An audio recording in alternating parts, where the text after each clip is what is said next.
Israel और Hamas की जंग के बीच अब अमेरिका ने सीरिया पर ताबड़तोड़ हमले किए, जिसके बाद हलचल और ज़्यादा बढ़ गई है। हलचल एक बात को लेकर और बढ़ी है।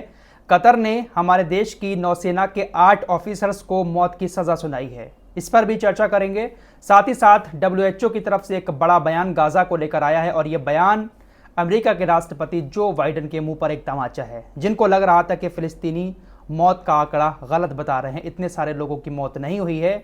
WHO का यह बयान जो बाइडन को जरूर सुनना चाहिए। और भी कुछ खबरें हैं, इस पर बात करेंगे, लेकिन पहले अमेरिका की एयर स्ट्राइक की तरफ चलते हैं। दोस्तों, 4 दिन पहले की खबर है कि सीरिया और इराक के अंदर बने अमेरिकी सैन्य बेस पर ईरान और सीरिया के संगठनों की तरफ से हमले किए गए थे। साथ ही साथ सीरिया की तरफ से कुछ मिसाइलें इजराइल की तरफ भी दागी गई थी, जिसको अमेरिकी नौसेना ने समुद्र में ही मार गिराया था। बाद में अमेरिकी नौसेना की तरफ से बयान आए थे कि ये मिसाइल इजराइल के ऊपर नहीं बल्कि हमारी नौसेना के ऊपर दागी गई थी। फिलहाल अब अमेरिका ने उसी का जवाब देते हुए, पलटवार करते हुए सीरिया के ऊपर एयर स्ट्राइक की है।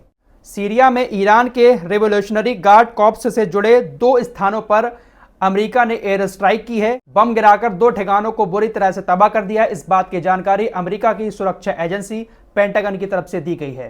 पेंटागन ने कहा कि अमेरिका के ऊपर हुए ड्रोन और मिसाइल हमलों का यह जवाब है। इस हमले का इजराइल और हमास की जंग से कोई लेना देना नहीं है।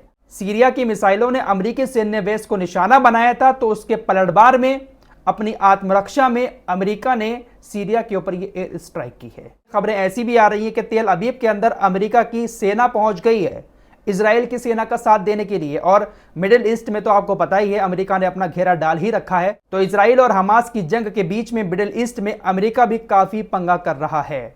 फिलहाल एक और बयान WHO का आपको बता देता हूं। उसके बाद कतर ने हमारे देश के जिन 8 नौसेना के ऑफिसर्स को मौत की सजा सुनाई है, उस पर बात करेंगे। दोस्तों, WHO ने आज गाजा में मरने वालों का आंकड़ा जारी किया है। 7028 लोग अब तक गाजा के अंदर इस युद्ध में मारे जा चुके हैं और इन 7028 लोगों में 40% बच्चे हैं। जी हां, 40% बच्चे मारे गए हैं। ये मेरे आंकड़े नहीं हैं, ये किसी बिकाऊ मीडिया के आंकड़े नहीं है, बल्कि विश्व स्वास्थ्य संगठन WHO के आंकड़े हैं। साथ ही साथ WHO ने बताया कि 14,482 लोग घायल हुए हैं, जिसमें एक बड़ी संख्या बच्चों की है। आप लोग सोशल मीडिया के जरिए वीडियोस देखते होंगे, छोटे छोटे 2-2, 4-4 साल के बच्चों को लोग हाथों में उठाकर दफनाने जा रहे हैं। वीडियोस आपके सामने आती होंगी, यहाँ पर छोटे छोटे बच्चे जले हुए नजर आ रहे हैं। तो इस युद्ध में 40% बच्चे मारे गए हैं। और जो बाइडन कह रहे हैं कि मुझे फिलिस्तीनियों की बातों पर यकीन नहीं है, मैं भरोसा नहीं करता कि इतने सारे लोग मारे गए हैं। फिलिस्तीनी झूठ बोल रहे हैं। WHO ने हॉस्पिटल को लेकर कहा कि 35 में से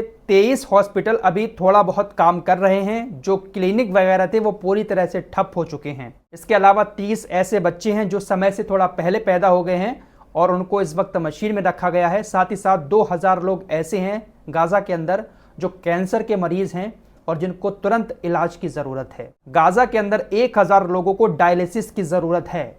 WHO स्वास्थ्य संगठन है, तो स्वास्थ्य से जुड़ी ही जानकारी वो दुनिया के सामने रखता है। जो बाइडन को WHO का ये बयान ध्यान से सुनना चाहिए। WHO के एक अधिकारी ने बताया कि हालात इतने ज्यादा खतरनाक हैं कि बिना एनेस्थीसिया के ही घायल हुए लोगों का इलाज करना पड़ रहा है, क्योंकि वहां पर एनेस्थीसिया नशे का इंजेक्शन है ही नहीं। हर तरफ मौत और बच्चों के शव दिखाई दे रहे हैं। यह बाकायदा WHO के अधिकारी का बयान है। तो अब क्या कहेंगे जो बाइडन? अगर जो बाइडन को सब कुछ झूठ लग रहा है तो एक बार गाजा के अंदर जाकर खुद ही देख लें। फिलहाल अब कतर की तरफ चलते हैं। इजराइल और हमास की जंग के बीच ये एक बड़ी खबर भारत को लेकर आई। कतर की अदालत ने भारत के 8 नौसेना के ऑफिसर्स को मौत की सजा सुनाई। अब कतर के अंदर मौत की सजा फांसी पर लटकाकर नहीं होती है। कतर के अंदर आखिरी बार 2020 में एक शख्स को फांसी दी गई थी। वो नेपाली शख्स था और उसको फांसी पर नहीं लटकाया गया था सजा सुनाने के बाद, बल्कि फायरिंग स्क्वाड ने उसको गोलियां मारी थी बीच चौराहे पर खड़े करके। फिलहाल कतर की अदालत ने हमारे 8 ऑफिसर्स को सजा क्यों सुनाई, हर कोई यही जानना चाहता है। देखिए, ना तो इस बारे में अभी कतर की सरकार की तरफ से कोई खुली बात बताई गई है और ना ही भारत सरकार की तरफ से खुलकर बताया गया है कि आखिर इनको सजा किस मामले में मिली है। हालांकि कुछ खबरें ऐसी आ रही हैं कि इनको सजा जासूसी के आरोप में मिली है। कतर ने इनके ऊपर जासूसी का आरोप लगाते हुए इनको अरेस्ट किया था। 2022 से ये मामला चल रहा था और अब कतर ने इनको सजा सुना दी। दरअसल खबरें कुछ ऐसी आ रही हैं कि ये लोग Dehra global technologies and consultancy services के लिए काम कर रहे थे। मीडिया रिपोर्ट्स के मुताबिक इन लोगों पर कतर की उन्नत पनडुब्बियों पर इजराइल के लिए जासूसी करने के अपराध का आरोप लगाया गया है।